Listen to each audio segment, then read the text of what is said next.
구원의 감격교회 말씀 묵상입니다. 오늘도 귀한 은혜 받으시기 바랍니다. 오늘 우리에게 주시는 하나님의 말씀은 요한복음 5장 30절에서 47절입니다. 오늘의 말씀. 내가 아무것도 스스로 할 수 없노라. 듣는 대로 심판하노니 나는 나의 뜻대로 하려 하지 않고 나를 보내신 이의 뜻대로 하려 함으로 내 심판은 의로우니라. 내가 만일 나를 위하여 증언하면 내 증언은 참되지 아니하되 나를 위하여 증언하시는 이가 따로 있으니 나를 위하여 증언하시는 그 증언이 참인 줄 아노라. 너희가 요한에게 사람을 보내매 요한이 진리에 대하여 증언하였느니라. 그러나 나는 사람에게서 증언을 취하지 아니하노라. 다만 이 말을 하는 것은 너희로 구원을 받게 하려 함이니라. 요한은 커서 비추이는 등불이라. 너희가 한때 그 빛에 즐거이 있기를 원하였거니와 내게는 요한의 증거보다 더 큰 증거가 있으니 아버지께서 내게 주사 이루게 하시는 역사 곧 내가 하는 그 역사가 아버지께서 나를 보내신 것을 나를 위하여 증언하는 것이요 또한 나를 보내신 아버지께서 친히 나를 위하여 증언하셨느니라. 너희는 아무 때에도 그 음성을 듣지 못하였고 그 형상을 보지 못하였으며 그 말씀이 너희 속에 거하지 아니하니 이는 그가 보내신 이를 믿지 아니함이라. 너희가 성경에서 영생을 얻는 줄 생각하고 성경을 연구하거니와 이 성경이 곧 내게 대하여 증언하는 것이니라. 그러나 너희가 영생을 얻기 위하여 내게 오기를 원하지 아니하는도다. 나는 사람에게서 영광을 취하지 아니하노라. 다만 하나님을 사랑하는 것이 너희 속에 없음을 알았노라. 나는 내 아버지의 이름으로 왔음에 너희가 영접하지 아니하나 만일 다른 사람이 자기 이름으로 오면 영접하리라. 너희가 서로 영광을 취하고 유일하신 하나님께로부터 오는 영광은 구하지 아니하니 어찌 나를 믿을 수 있느냐. 내가 너희를 아버지께 고발할까 생각하지 말라. 너희를 고발하는 이가 있으니 곧 너희가 바라는 자 모세니라. 모세를 믿었더라면 또 나를 믿었으리니 이는 그가 내게 대하여 기록하였음이라. 그러나 그의 글도 믿지 아니하거든 어찌 내 말을 믿겠느냐 하시니라. 아멘. 할렐루야, 반갑습니다. 오늘부터 시작되는 신년 부흥회에 여러분의 크신 하나님의 크신 은혜가 여러분에게 임하기를 간절히 축복합니다. 오늘은 믿음에도 자세가 중요합니다 라는 제목으로 큐티 묵상 나누도록 하겠습니다. 어렸을 적에 제가 저희 아이들을 키우면서 느꼈던 것은 남자라서 그런지 아빠라서 그런지 저는 뭔가를 이렇게 확인하고 싶어 했던 것 같습니다. 왜 거기 갔냐? 언제 갔냐? 뭐 이제 그런 거죠. 반면 제 아내는 여자라서 그랬을까요? 엄마라서 그랬을까요? 확실하지 않은 건데 그냥 믿어주려는 것이 눈에 보였습니다. 제가 볼 땐 분명히 석연치 않은 내용들이었는데 아내는 묻지 않더라고요. 믿어주려고 작정한 것 같았습니다. 물론 신앙은 믿어주는 것은 아니죠. 믿어져야 되는 것이고 또한 내가 믿어야 되는 것입니다. 그런데 접근하는 자세는 굉장히 중요한 것 같습니다. 믿으려고 접근하는 것과 믿지 않으려고 접근하는 것은 굉장한 차이가 있다는 내용입니다. 오늘 그 문제를 잠시 여러분과 나눠보려고 합니다. 오늘 본문은 예수님에 관하여 증언하는 내용들로 나옵니다. 우리가 사용하는 큐티집에 보면 제목을 새 증언이라 하였습니다. 세 가지의 증언이라는 뜻인데요. 사실 정확히 말하면 앞에 세례 요한이 증언한 내용까지 합치면 네 증언이 돼야 맞는데 예수님께서 가장 첫 번째 했던 증언은 빼겠다고 하셨어요. 33절과 34절입니다. 너희가 요한에게 사람을 보내매 요한이 진리에 대하여 증언하였느니라. 그러나 나는 사람에게서 증언을 취하지 아니하노라. 다만 이 말을 하는 것은 너희로 구원을 받게 하려 함이니라. 나는 사람에게서 증언을 취하지 아니하노라. 하찮아서 그런 게 아니라 사람이 하는 증언보다 더 확실한 증언들이 있기 때문이었습니다. 첫째가 먼저 예수님 자신의 증언이었어요. 36절입니다.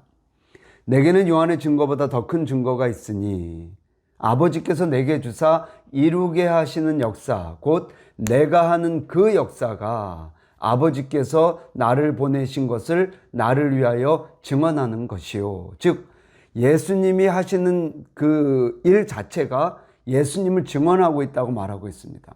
여기서 역사라는 단어가 나오는데 이 역사에 해당하는 헬라어는 에르가입니다. 이 말을 정확히 번역하면 역사들입니다. 즉 예수님이 보여주셨던 많은 기적들, 표적들, 사람들이 보고 놀랐던 그 많은 일들을 얘기하고 있습니다. 이게 첫 번째 증거. 두 번째 증거는 하나님께서 예수님에 대해서 증언하신 것입니다. 37절이요. 또한 나를 보내신 아버지께서 친히 나를 위하여 증언하셨느니라. 너희는 아무 때에도 그 음성을 듣지 못하였고 그 형상을 보지 못하였으며. 정확히는 모르지만 하나님께서 아들을 위해 친히 증언하셨다고 얘기하죠. 어떤 하나님의 특정한 음성일 수도 있고요. 혹은 성령의 내적인 감동일 수도 있습니다. 어쨌든 하나님께서 인간을 향하여 보여주신 특정한 증언들이 있었다는 내용입니다. 마치 예수님께서 세례 받으실 때 하늘에서 음성이 들렸죠. 이는 내 사랑하는 자요 기뻐하느니라, 뭐 그런 말씀이 들렸습니다. 이제 그러한 것을 의미하겠죠. 마지막 세 번째, 예수님에 관한 세 번째 증언은 성경이라는 내용이에요. 39절입니다. 너희가 성경에서 영생을 얻는 줄 생각하고 성경을 연구하거니와 이 성경이 곧 내게 대하여 증언하는 것이니라. 성경이 예수님에 관하여 증거하고 있다라고 얘기를 합니다. 요한복음 1장에 보면 빌립이 예수님을 만나요. 너무 좋아요. 그래서 가슴이 벅찬 채로 나다나엘에게 갑니다. 그리고 말하기를 뭐라고 하냐면 요한복음 1장 45절에 빌립이 나다나엘을 찾아 이르되 모세가 율법에 기록하였고 여러 선지자가 기록한 그 일을 우리가 만났다라고 얘기를 합니다. 이처럼 예수님을 알 수 있고 믿을 수 있는 증언들이 널렸다는 거예요. 그런데 흥미로운 건 사람들이 믿지 않는다는 것입니다. 그 이유가 뭔지 아세요? 처음부터 믿으려 하지 않기 때문이라는 거예요. 여러분 로마서 강의할 때 기억하실까요? 1장 18절 보면 이런 말씀이 있습니다. 하나님의 진노가 불의로 진리를 막는 사람들의 모든 경건하지 않음과 불의로 진리를 막는 사람들, 여기서 막는다라는 것에 해당하는 헬라어가 카테코라는 단어를 쓰는데 억제한다라는 단어, 견제한다라는 단어입니다. 그러니까 진리를 들었는데 이해가 안 돼서 못 믿는 게 아니라 스스로 견제하고 억제하고 버린다라는 것이죠. 그러니까 못 믿는 게 아니라 안 믿는 그들의 자세였다라는 것입니다. 요한복음 5장은 베데스다 연못, 저희가 이제 토요일에 봤던 그런 내용이죠. 기적으로 시작합니다.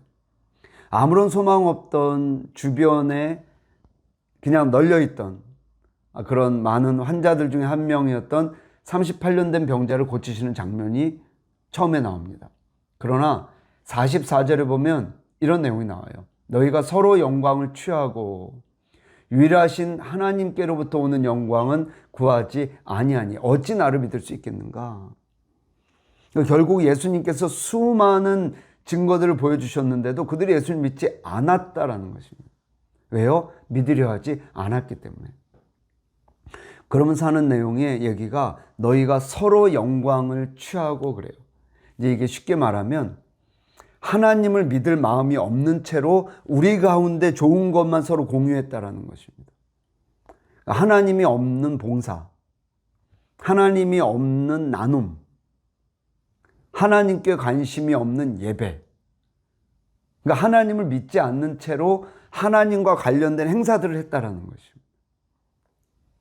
하나님이 없어도 이렇게 잘 사는데 굳이 무슨 하나님이 필요한가라는 내용의 얘기입니다. 하나님을 믿는 사람들보다 더 잘 사는데 우리가 왜 굳이 하나님이 필요하냐라는 내용이죠. 성경은 로마서 1장 20절에 이렇게 말씀합니다. 창세로부터 그의 보이지 아니하는 것들 곧 그의 영원하신 능력과 신성이 그가 만드신 만물에 분명히 보여 알려졌나니 그러므로 그들이 핑계하지 못할지니라. 여러분, 믿음에도 자세가 중요합니다. 하나님의 말씀을 듣고자 하는 마음이 있는지, 들리는 것 말고요, 듣고자 하는 마음이 있는지, 마지못해 순종하는 것 말고요, 순종하고자 하는 마음이 있는지. 아무리 하나님이 많은 증언을 보여주셔도 내가 믿고자 하지 않으면 의미가 없습니다. 오늘부터 시작되는 신년 부흥회도 마찬가지입니다. 하나님께서 아무리 주의 종들을 통해서 은혜를 주시려고 해도 내 마음에 듣고자 하는 마음이 없으면 들리지가 않는 거예요. 참 희한하죠. 죄송한 표현으로 목사가 허접해도요, 가난한 마음을 가지고 있는 사람은 그게 하나님 말씀으로 들리더라고요. 오늘 말씀을 정리하면서 우리가 하나님을 사모하는 마음의 자세를 한번 돌아보면 좋겠습니다. 믿음에도 자세가 중요합니다. 이번 부흥회에 우리 마음이 중요합니다. 우리의 온전하고 온유하고 겸손한 마음으로 하나님이 주신 은혜를 마음껏 누리는 한 주가 되길 주의 이름으로 축원합니다. 기도하겠습니다. 하나님 고맙습니다. 믿음에도 자세가 중요하다고 가르쳐 주시니 감사합니다.